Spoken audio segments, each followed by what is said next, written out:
"Relax, Captain, relax," the pirate yelled at me. He was short, thin, and wiry. His face was tense. "Business, just business. Stop the ship, stop the ship." I was so shocked I couldn't answer. I couldn't believe he'd gotten up so fast. He'd gone through the piracy cages like they were child's play. It was 7:35 a.m. The pirates had taken about 5 minutes to board my ship and take the bridge. I still had the portable radio in my hand. I turned my back to the pirate, pressed the key, and in a low voice said, "Bridge is compromised, bridge is compromised. Pirates on the bridge." This would let the first engineer in the after steering room know the pirates were in control. "Take the steering," I half-whispered. "No Al-Qaeda, no Al-Qaeda, no problem, no problem," the pirate yelled. The AK-47 pointed at my chest. "This is business. We want money only. Stop the ship." He was 12 feet away. Okay, I said. "It takes time. Just relax." When you stop a ship, you have to shift down gradually through a program. I pulled the ship back from our sea speed of 124 revs down to full ahead, which is the maneuvering speed we use in ports. Different alarms were going off all around me.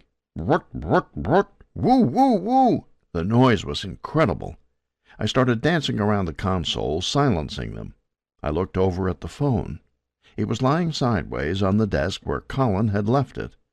I hoped to God UKMTO was on the other end, listening to all this go down. I realized the rescue center alerted by the security alarm hadn't called and asked for the non-duress word. Did anyone know this was a hijacking and not just a malfunction? I walked over to the stick and jiggled it. Nothing. The chief engineer had switched control over to his instruments in the engine control room. The first and third had control of the steering. They were now in control of the ship. They were on their own. It was a small victory. Whatever happened, the Maersk Alabama wasn't going to head to the Somali coast, unless the pirates hunted down my entire crew.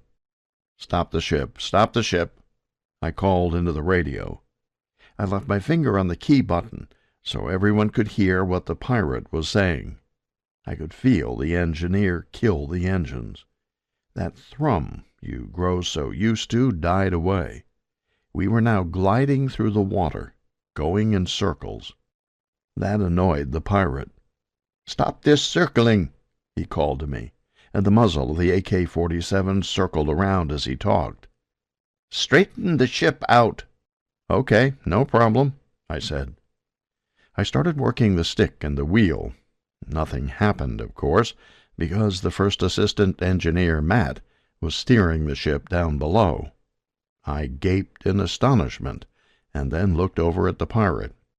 Ship broken, I said. I showed him how moving the wheel had no effect on the direction we were moving. "What?" he yelled. "Straighten out the ship." I shrugged my shoulders. "I'd love to, but you broke the ship.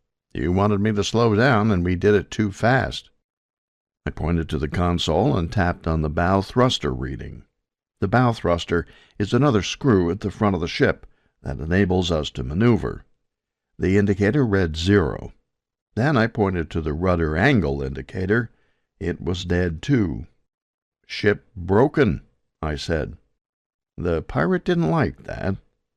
"Shut off the water! Shut off the water! Stop the ship!" ATM went out to help the other pirates get up the ladder. I was going around the console, shutting off alarms. I killed the fire pump, and the spray from the piracy hoses died away. As I was moving around the consoles, I came to the radar set. I looked up. The leader was distracted, barking orders to ATM. The radar set has 3 knobs on it. The first is the gain, which controls the sensitivity of the radar to incoming data. I turned that all the way down. Then there were the anti-rain and anti-sea clutter knobs, which screen out things like ocean waves, swells, and precipitation. I turned those 2 all the way up. By doing so, I degraded